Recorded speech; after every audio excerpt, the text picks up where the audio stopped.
Hey, how are you? I'm going to be reading from this book, Leadership Northouse. I'm going to be on page 54, Leadership Outcomes. Page 54, Chapter 3, Leadership Outcomes. In the right-hand box in Figure 3.2, effective problem solving and performance are the outcomes of leadership. These outcomes are strongly influenced by the leader's competencies, their problem-solving skills, social judgment skills, and knowledge. When leaders exhibit these competencies, they increase their chances of problem solving and overall performance. Effective problem solving. As we discussed earlier, the skills model is a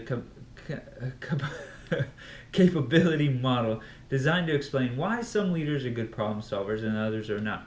Problem solving is the keystone in the skills approach.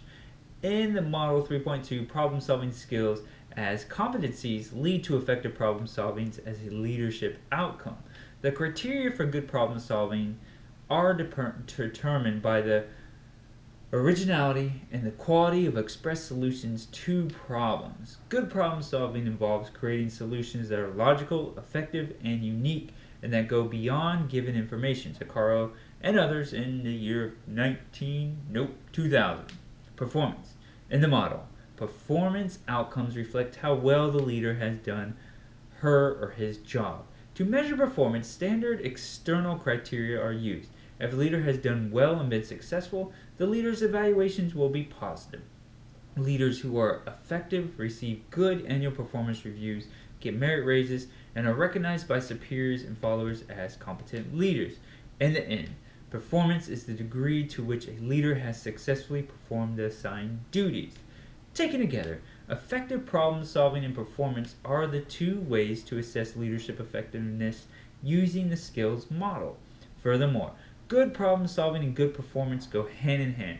A full depiction of the comprehensive skills model appears in Figure 3.4. It contains two other components, not depicted in 3.2, that contribute to overall leadership performance: career experiences and environmental influences.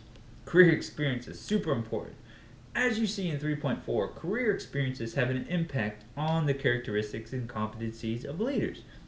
The skills model suggests that the experiences acquired in the course of leaders' careers influence their knowledge and skills to solve complex problems.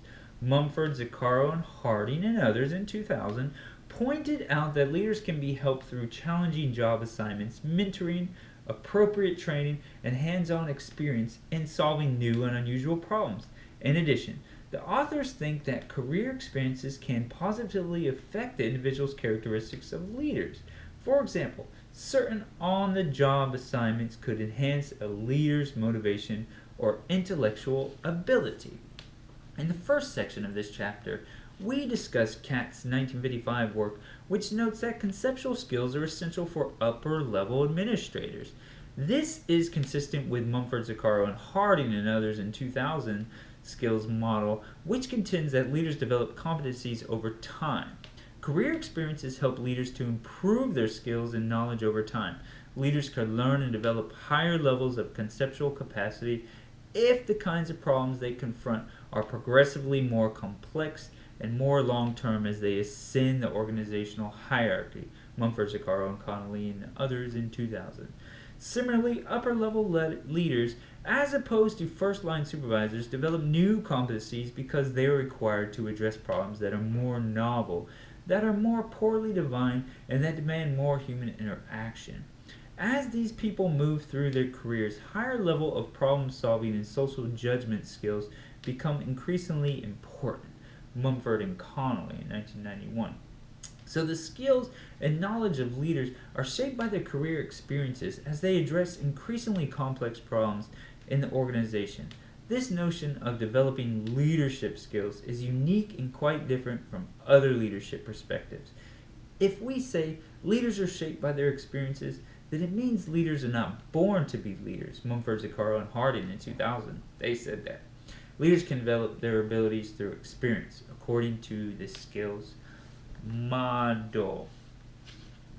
Environmental influences.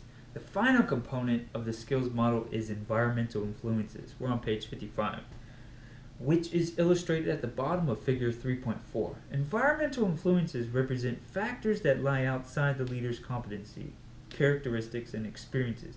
These environmental influences can be internal and external.